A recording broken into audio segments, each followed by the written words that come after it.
കോഴിക്കോട്ട് കഴിഞ്ഞ ദിവസം നടന്ന ഹമാസ് ഭീകരവാദികൾക്കായി നടന്ന പ്രാർത്ഥനാ സംഗമം. ആ സംഭവത്തിൽ ഇപ്പോൾ കേന്ദ്ര ഏജൻസികൾ അന്വേഷണം ആരംഭിച്ചിരിക്കുകയാണ്. യോഗത്തിൽ പങ്കെടുത്തവരുടെ വിവരങ്ങളും ദൃശ്യങ്ങളും കേന്ദ്ര ഏജൻസികൾ ശേഖരിച്ചു. പരിപാടിയിൽ മുസ്ലിം ലീഗ് ഉൾപ്പെടെയുള്ള രാഷ്ട്രീയ സംഘടനയിലെ നേതാക്കളും പങ്കെടുത്തിരുന്നു. കൊല്ലപ്പെട്ട ഹമാസ് ഭീകരൻ യഹിയ സിൻവാറിനും ഇസ്മയിൽ ഹനിയയ്ക്കും വേണ്ടി പ്രത്യേക പ്രാർത്ഥനയും ഈ സംഗമത്തിൽ നടന്നിരുന്നു. അരുൺ കൊടുങ്ങൂർ ചേരുന്നുണ്ട് വിവരങ്ങളുമായി. അരുൺ, ഈ സംഭവം നടക്കുമ്പോൾ തന്നെ ഇത് അവിടെ നടത്തിയ പ്രാർത്ഥനാ സംഗമം, അതിൽ പങ്കെടുത്ത ആളുകളുടെ എണ്ണം, ആ യോഗത്തിൻ്റെ ഉദ്ദേശം, ഇതൊക്കെ തന്നെയും സംശയത്തിന് നിഴലിലായിരുന്നു. ഇപ്പോൾ കേന്ദ്ര ഏജൻസികൾ എന്തൊക്കെയാണ് അന്വേഷണ വിധേയമാക്കുന്നത്?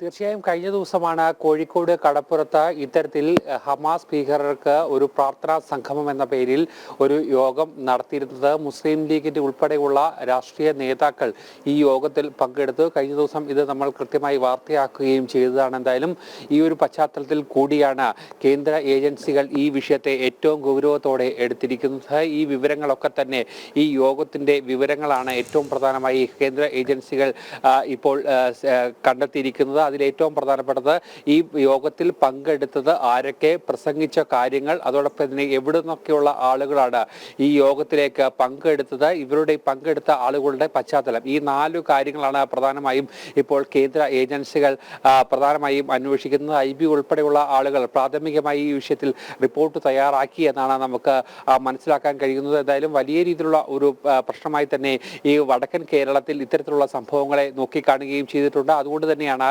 അത്തരത്തിൽ ഈ വിഷയങ്ങളൊക്കെ തന്നെയും കൃത്യമായ നിരീക്ഷണത്തിന്റെ അടിസ്ഥാനത്തിലേക്ക് പോകുന്നു. നമുക്കറിയാം, കഴിഞ്ഞ കുറച്ചു നാളുകളായി വടക്കൻ കേരളം കേന്ദ്രീകരിച്ച് നടക്കുന്ന ഇത്തരം പ്രവർത്തനങ്ങൾ, മെക്സവനിൽ തുടങ്ങി മുന്നോട്ട് പോകുന്ന ഇത്തരത്തിലുള്ള പ്രവർത്തനങ്ങളൊക്കെ തന്നെയും വിശദമായ പരിശോധനയ്ക്ക് വിധേയമാക്കി കേന്ദ്ര സർക്കാരിലേക്ക് കൃത്യമായ റിപ്പോർട്ട് നൽകിക്കൊണ്ടായിരുന്നു കേന്ദ്ര ഏജൻസികളൊക്കെ തന്നെ മുന്നോട്ട് പോകുന്നത്. അത് നഗര കേന്ദ്രങ്ങളിൽ മാത്രമല്ല, ഗ്രാമീണ മേഖലകളിലും ഈ വിഷയങ്ങളൊക്കെ തന്നെ കൃത്യമായി തന്നെ നടക്കുന്നു എന്നുള്ള ഏറ്റവും ഗൗരവകരമായ കാര്യമാണ് കേന്ദ്ര ഏജൻസികളുടെ ഭാഗത്തുനിന്ന് നമുക്ക് ലഭിക്കുന്നത്. എന്തായാലും പരസ്യമായി ഇത്തരത്തിൽ ഹമാസ് ഭീകരർക്ക് ഇത്തരം ഒരു പ്രാർത്ഥനാ രാവ് നടത്തിയതിന് പിന്നിലുള്ള ഉദ്ദേശം അതുതന്നെയാണ് ഇവർ കൃത്യമായി അന്വേഷിക്കുന്നത്. അതോടൊപ്പം തന്നെ ഈ കൊല്ലപ്പെട്ട ഹമാസ് ഭീകരർക്ക് വേണ്ടി ഉള്ള ഒരു കാര്യങ്ങളൊക്കെ തന്നെയും ഈ വിഷയത്തിലൊക്കെ തന്നെയും വിശദമായ ഒരു ചർച്ച കൂടി നടന്നു. അത് പരസ്യമായി തന്നെ കോഴിക്കോട് കടപ്പുറത്ത് തന്നെ ഇത് നടത്തി എന്നുള്ളതാണ് ഏറ്റവും പ്രധാനമായി ഇവർ എടുത്തു പറയുന്നത്. എന്തായാലും ഈ കാര്യങ്ങളൊക്കെ തന്നെ വിശദമായി പരിശോധിച്ചുകൊണ്ട് മുന്നോട്ട് പോകാനാണ്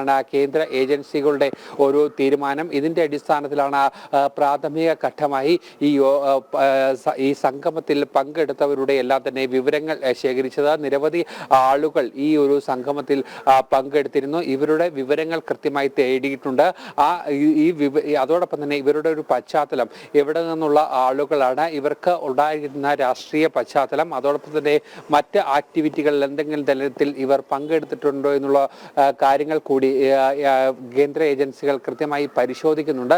അതോടൊപ്പം തന്നെ ഇതിന്റെ ദൃശ്യങ്ങൾ പൂർണ്ണമായും കേന്ദ്ര ഏജൻസികൾ ശേഖരിച്ചിട്ടുണ്ട്. കാരണം ഇത്തരത്തിലുള്ള പല സംഭവങ്ങളും വടക്കൻ കേരളത്തിൽ നടന്നു വരുന്നുണ്ട്. അതുകൊണ്ട് തന്നെ ഈ ഒരു പശ്ചാത്തലത്തിൽ കൂടിയാണ് ഈ വിഷയത്തെ ഏറെ ഗൗരവത്തോടെയാണ് കേന്ദ്ര ഏജൻസികൾ കാണുന്നത്. എന്തായാലും ഈ സംഘവുമായി ബന്ധപ്പെട്ട് പൂർണ്ണമായുള്ള വിവരങ്ങളൊക്കെ തന്നെയും കേന്ദ്ര ഏജൻസികൾ ശേഖരിച്ചിരിക്കുകയാണ്. എന്തായാലും തുടർ നടപടികൾ അടുത്ത ദിവസം തന്നെ ഉണ്ടാകുമെന്നുള്ള ഒരു കാര്യമാണ് നമുക്ക് മനസ്സിലാക്കുന്നത്. എന്തായാലും ഏറ്റവും ഗൗരവമായി, അതീവ ഗൗരവമായി തന്നെയാണ് ഈ വിഷയത്തെ കേന്ദ്ര ഏജൻസികളൊക്കെ തന്നെയും കാണുന്നത്. വീണ, ഈ സംഗമം നടക്കുമ്പോൾ തന്നെ ഇതിനുശേഷം വന്ന് പ്രതികരിച്ചവരെല്ലാം വ്യക്തമാക്കിയൊരു കാര്യമുണ്ട്. ഇതിനെതിരെ നിയമം മൂലം ഒരു നിരോധനം ഉണ്ടാകേണ്ടതുണ്ട്. ഹമാസ് ഭീകരരെക്കെതിരെ അമേരിക്ക അടക്കം രാജ്യങ്ങളെടുത്ത നിലപാടുകളെ മാതൃകയാക്കിക്കൊണ്ട് ഇവിടെ നിലപാടുകൾ എടുക്കേണ്ടതുണ്ട് എന്ന് തീരുമാനം കൂടി വന്നിരുന്നു. അത്തരം ചിന്തകൾ കൂടിയോ ആലോചനകൾ കൂടിയോ ഒക്കെ വരുമോ?